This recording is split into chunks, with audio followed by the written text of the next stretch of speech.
እንደነዚህ አይነት ወንጀለኞችን አንቀን በህግ እንዲጠየቁ ለማድረግ መጀመሪያ መነኮሳትን 2018 ዓመተ ምህረት ነው። ደስ ብሎኛል። ልደቴ ነው። ለራሴ ሊቀ ትጉሃን ዮሴፍ ንጉሴ እንኳን ተወለድክልን፣ መልካም ልደት፣ ሃፒ በርዝዴይ እያልኩ ነው። ዛሬ 48 ዓመቴ ነው። እግዚአብሔር የተመሰገነ። የክርስቶስ ጸጋና ሰላም ይብዛላችሁ ኦርቶዶክሳውያን። ዛሬ በመነኮሳት ዙሪያ አንዳንድ መረጃዎችን አጋራችኋለሁ። አንዳንድ መምህራን ምን እንደሚሉ አልገባኝም። እነዛ መምህራን ላይ ጥያቄ ያቀርባለሁ። መጋቢ ሐዲስ እሸቱ ናቸው አንድ መድረክ ላይ የሆነ ነገር ተናግረዋል። እሱን አስደምጣችኋለሁ። ከዛ መነኮሳት ላይ ያሉ አንዳንድ ነውሮችን አሳያችኋለሁ። ማለት በርካታ መነኮሳት በእንደዚህ አይነት ነውር ውስጥ አሉ። የከተማ መነኮሳት ላይ ማለት ነው፣ ይቅርታ፣ በገዳም ውስጥ ያሉትን አላልኩም። እስከ መጨረሻው አብራችሁን ቆዩ።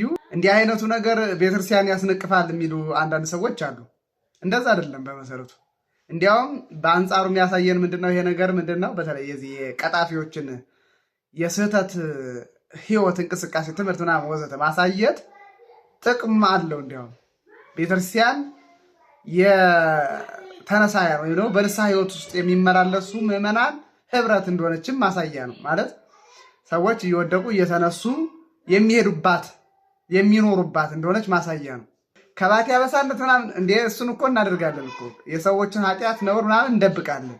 ነገር ግን የእንደነዚህ አይነት ደፋሮችን ደግሞ እንገልጣለን። የግድ ነው፣ ግድ መሆን ስላለበት። ከዛ አንጻር እስኪ በመጀመሪያ የአንድ መነኩሴ ተግባር ላሳያችሁ፣ እዩ።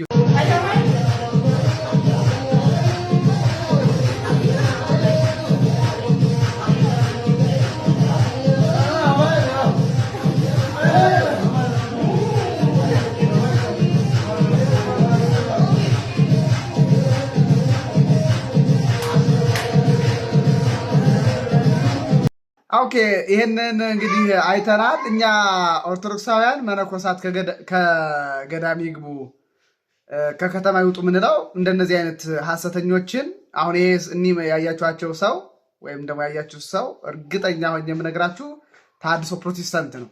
አይነቱን ጉዳይ ለማጥራት ከተማ ላይ ያለውን መነኩሴ ወስዶ ከገዳም ማስገባት ይገባል። መጋቢ ሐዲስ እሸቱ ምን ተናገሩ? ስሟቸው።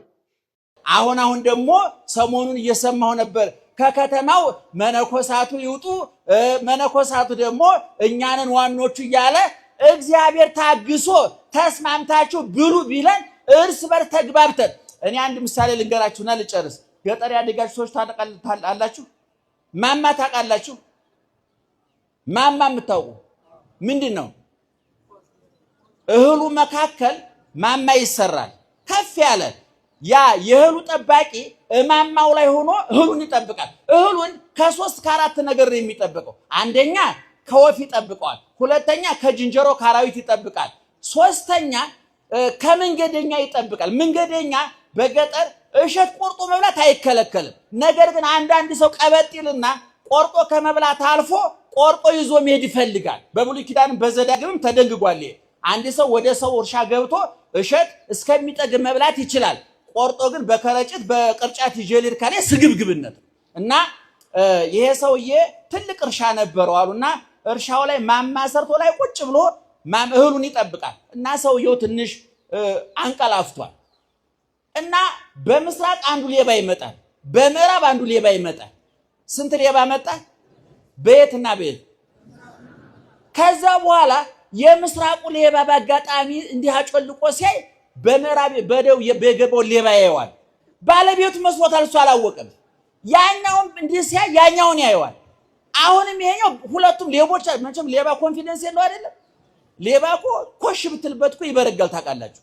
እና ሁለቱም ያኛውም ደፎ እንዳይገባ ባለቤቱ በምስራቅ አለ ብሎ፣ ያኛውም ደፎ እንዳይገባ በምዕራብ ባለቤቱ አለ ብሎ እግዚአብሔር ባወቀ ሌባ ለሌባ ተፈራርቶ የሰውየው አዝመራ ተጠበቀ።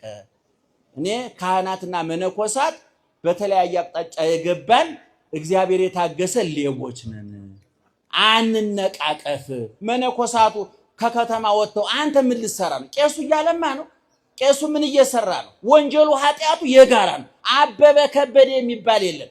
እና አባም በእውነቱ ለቆባችሁ ክብር ተጠንቀቁ፣ ለቀሚሳችሁ ተጠንቀቁ፣ ለመስቀላችሁ ተጠበቁ። መርጣችሁ ብሉ፣ መርጣችሁ ጠጡ፣ እንዲሁ መርጣችሁ ተናገሩ፣ ሁሉ ቦታ አትገኙ።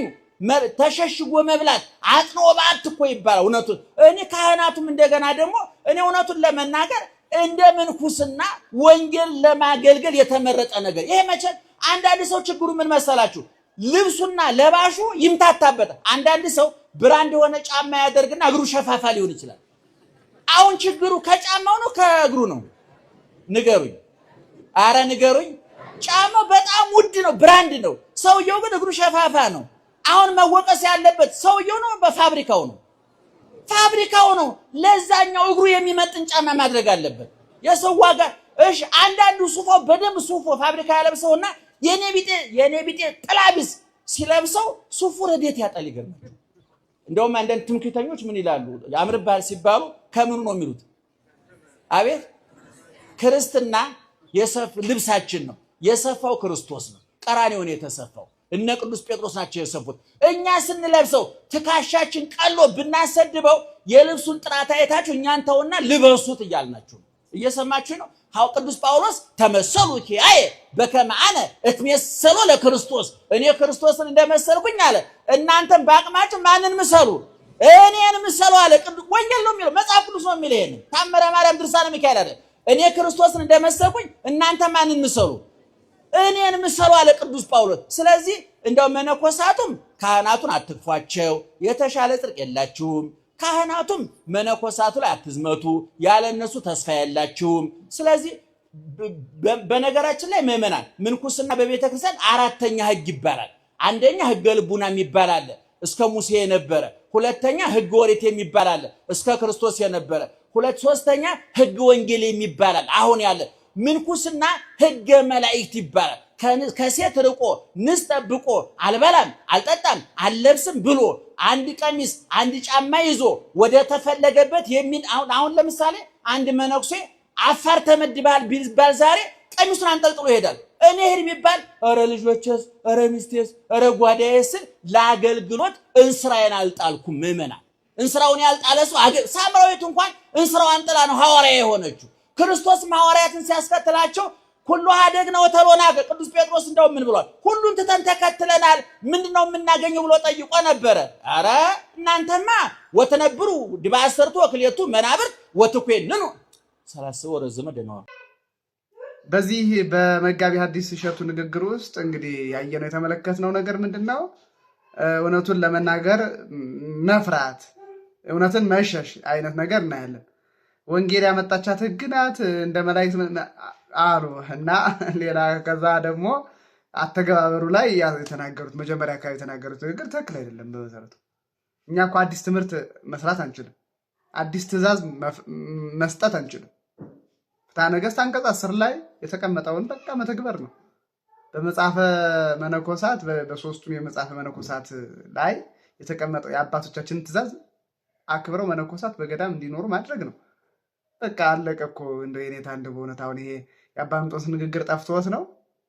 የኔታ መጋቢ ሐዲስ እሸቱ እንደው በእውነት አሁን ይሄ ነገር ጠፍቷቸው የአባ እንጦንስ ንግግር ከገዳም የወጣ መነኩሴና ከባህር የወጣ አሳ አንድ ነው ያሉትን እንደው የአባ እንጦንስ ንግግር እንደው ዘንግቶት አይመስለኝም። አድርባይነት እንደዛ ካልሆነ በቀር ማለት ነው። እና ይሄንን ሁሉ የመሳሰለ ነገር ነው። እስከ መጨረሻ አብራችሁን ስለቆያችሁ በጣም እናመሰግናለን። በሌላ መረጃ እንገናኛለን። ሰላም።